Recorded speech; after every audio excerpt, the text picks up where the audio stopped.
I'm going to review Academy's new T-34-85, number 183 factory, Berlin, 1945. This is labeled as a special edition.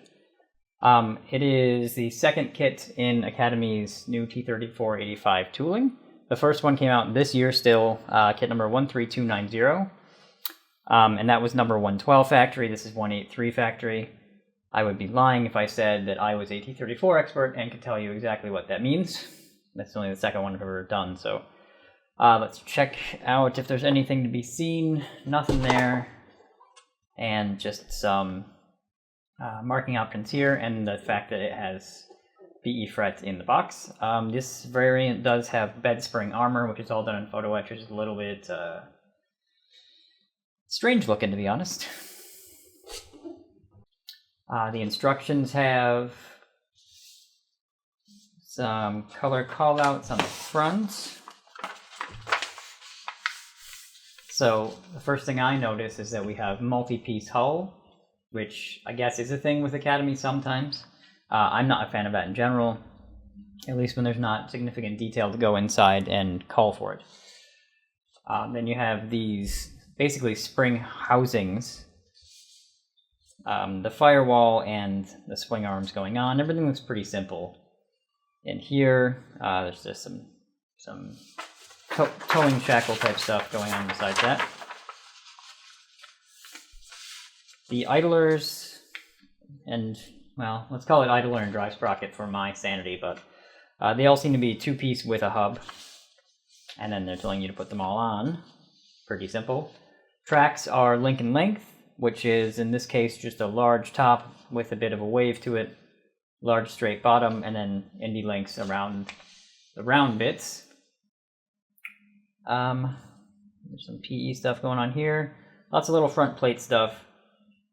I do believe they have an option for this vent on the back in etch as well.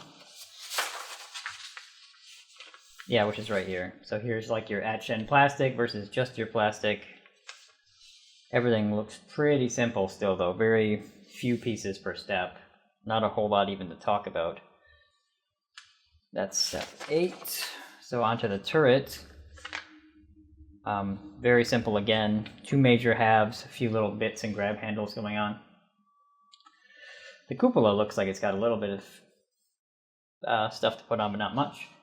Slide molded barrel, or at least single in piece, and I saw that it was hollow when I had a look in the box. There's the driver's hatch stuff, and then here is our bed spring armor all in PE. Looks a little bit fiddly, to be honest with you.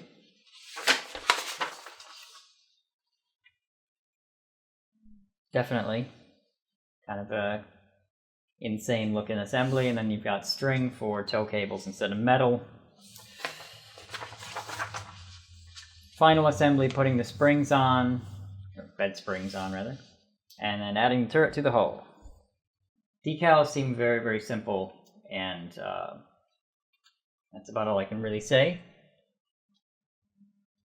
Just says printed in Korea. It seems a little bit thick and Tamiya-like, if I could get it out. So, not much I can really tell from this. I'd have to put them on to know. The etch brass in here. So the majority of it is bed spring armor and this one vent here that goes in the rear of the tank. So that's pretty substantial for an Academy kit, to be honest with you. I've never seen anything quite like that in one of their kits before.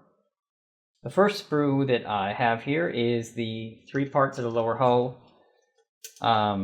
The firewall by the look of it, and then here's the 2 options for that vent, either all plastic or the part with photo etch. It's got some spare tracks all molded as one piece. Some hatches. So there's the detail on the sides of the hull. It looks pretty comparable to Dragon's. Those rivets pop out okay. That's the lower hull seems, or the bottom seems a little bit smooth, to be honest. The rivets do still pop out, but more the same there. The smaller parts are pretty good.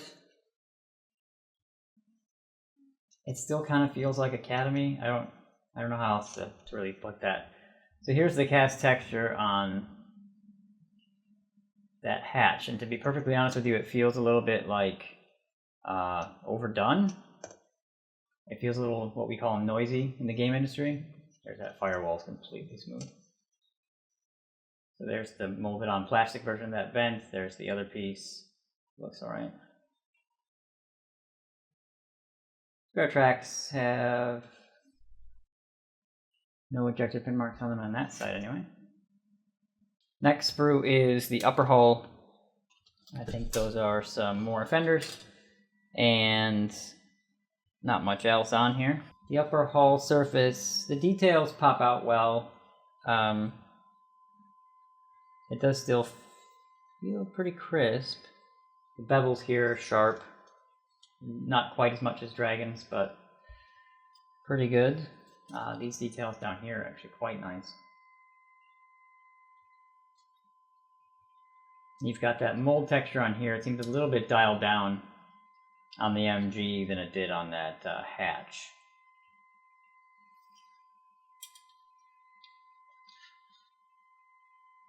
Other parts on this sprue are, there's not really much to write home about. It's some pretty simple stuff.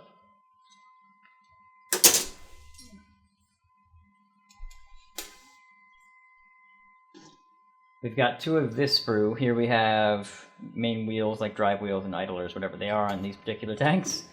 Here's the hollow areas for the springs. The springs in the case of Academy are separate, whereas in Dragon they're molded on. Swing arms and some grab handles by the look of it, and the armored exhaust cover for the exhaust. So that looks pretty good.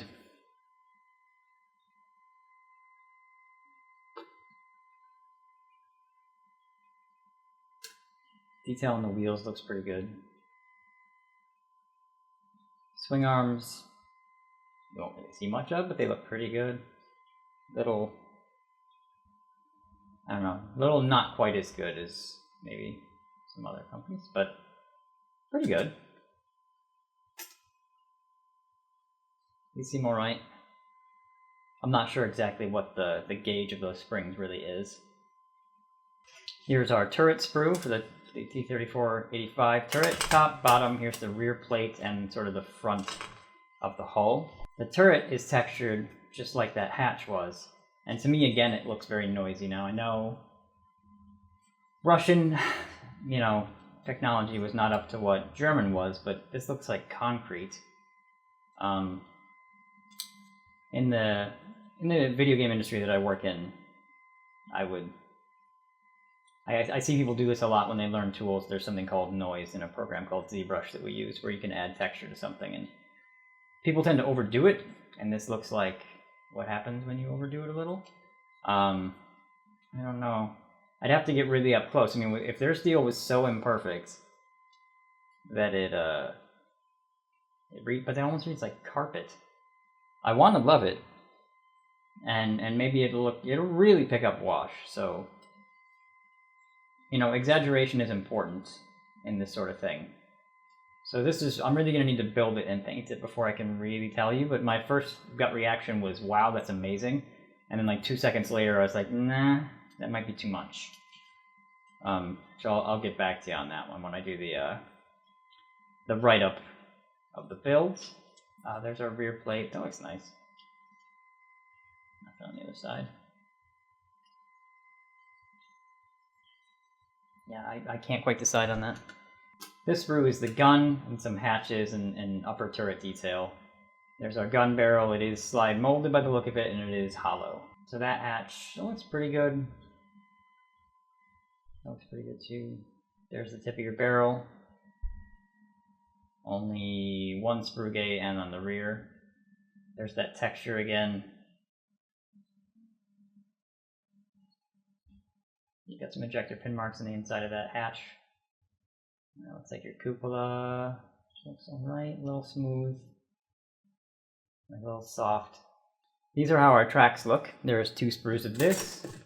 It is the upper run, the bottom, and then the indie links for around the drive sprocket and rollers now. Problem is, we've got ejector pin marks on either side of the guide horn on every single track link here. Apart from that, they don't seem terribly discernible from Dragon's magic tracks when put together, except that I feel like this is a little too smooth.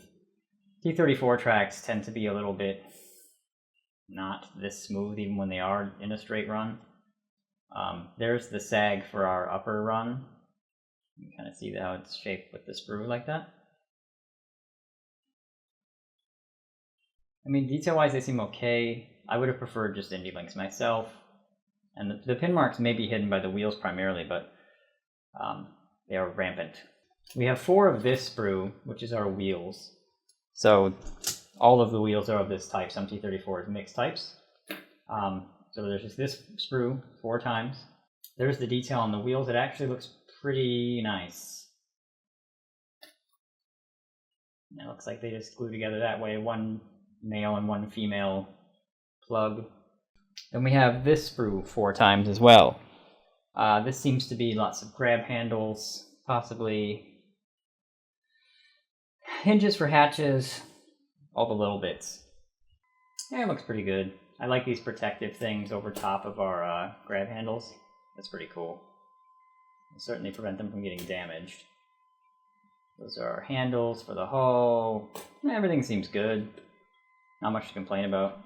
So that's what there is. Now, inboxes being what they are, I can never tell. And I never built a Russian tank of any kind before. I am building a T-34-76 Boy Panzer right now. And so I'll get some idea of how these things go together, because that one's Dragon. This will be the next thing I review for Jim at Armorama. So I will build this up pretty quickly, I imagine, because these Academy ones kind of fly together.